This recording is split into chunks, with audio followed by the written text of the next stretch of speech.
نحمده ونصلي على رسوله الكريم اما بعد۔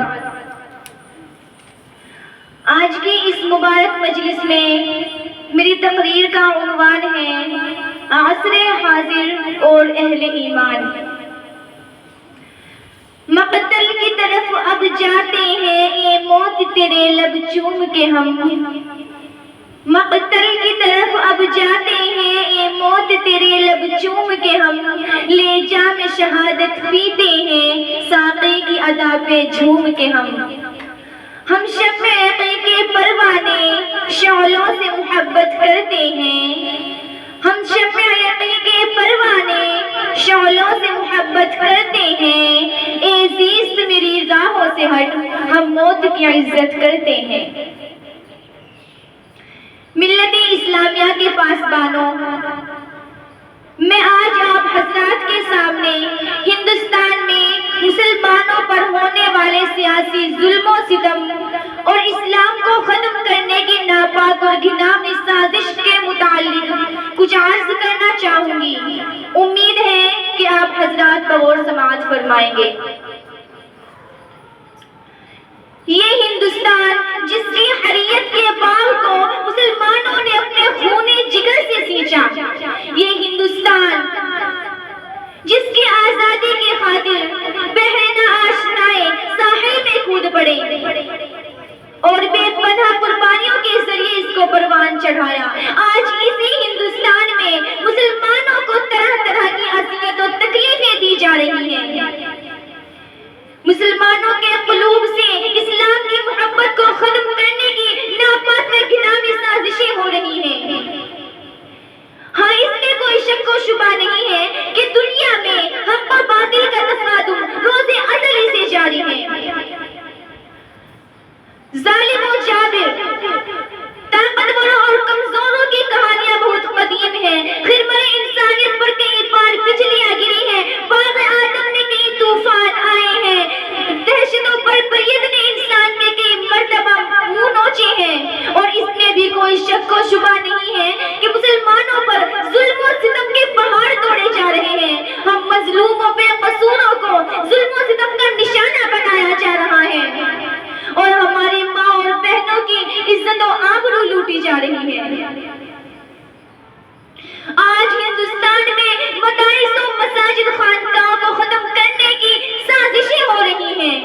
ہندوستان میں مدارس کو دہشت گردی کا اڈا قرار دیا جا رہا ہے اور یہ الزام لگایا جا رہا ہے کہ دنیا میں جتنے فسادات ہوتے ہیں ان سب کے لیڈر اور پیشوا یہ ملا ہے، پہلے ان کو ختم کیا جائے، اور اس کی آسان صورت یہ نکالی گئی ہے کہ ان کے مدارس و مساجد کو ختم کر دیا جائے۔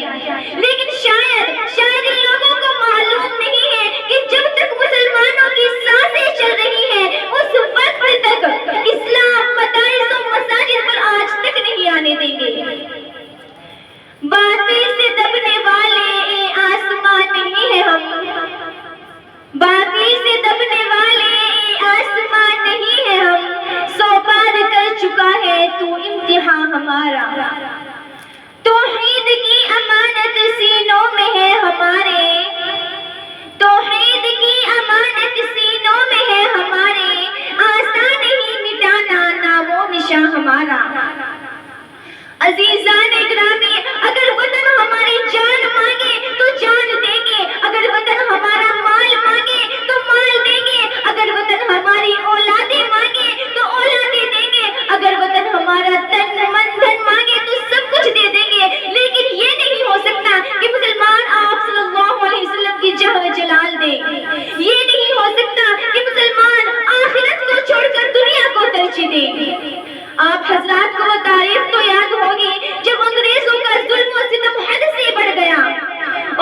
لڑ جاتے تھے۔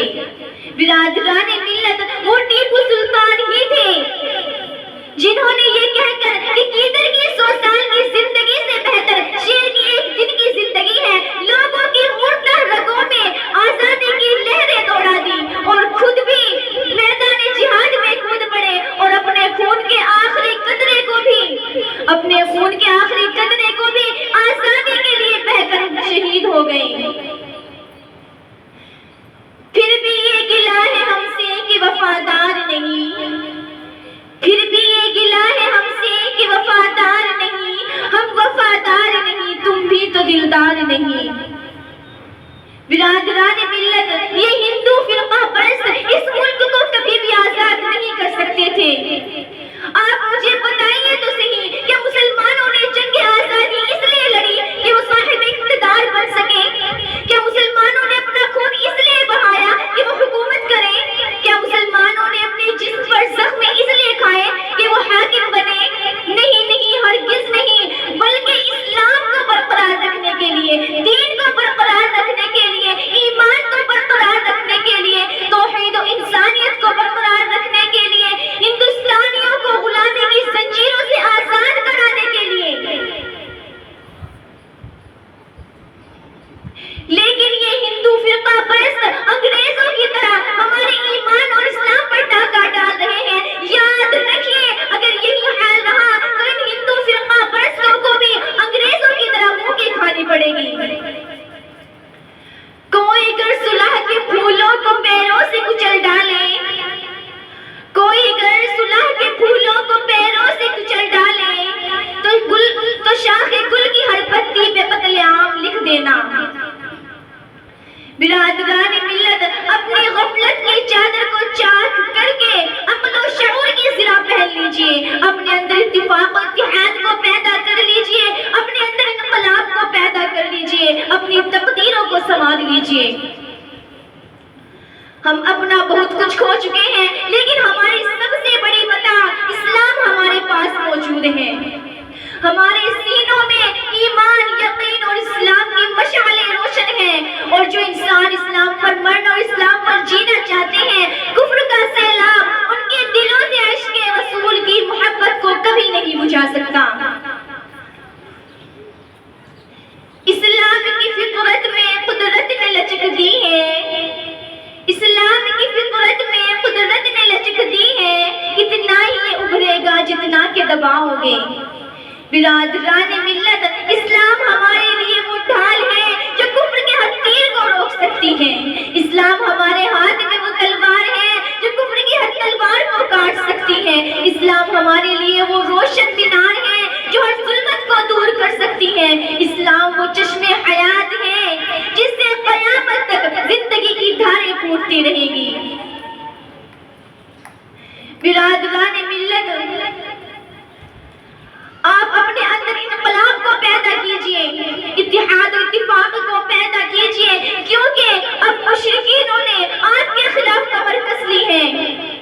اب ہندو فرقہ پرستوں نے آپ کے لیے خفیہ طریقے سے فوجیں تیار کر لی ہیں۔ اگر آپ نے اب بھی اپنے لیے ساز و سامان مہیا نہیں کیا تو آپ بھی ہریانہ کے مسلمانوں کی طرح ذلیل و خوار ہو جاؤ گے، میوات کے لوگوں کی طرح گاجر مولی کی طرح کاٹے جاؤ گے، لیکن آپ کا کوئی پرسان حال نہ ہوگا۔ برادران ملت، ہم کب تک ظلم برداشت کرتے رہیں گے؟ کب تک پامال ہوتے رہیں گے؟ کب تک بدنگاہی کو برداشت کرتے رہیں گے؟ کب تک مشکلات کا سامنا کرتے رہیں گے؟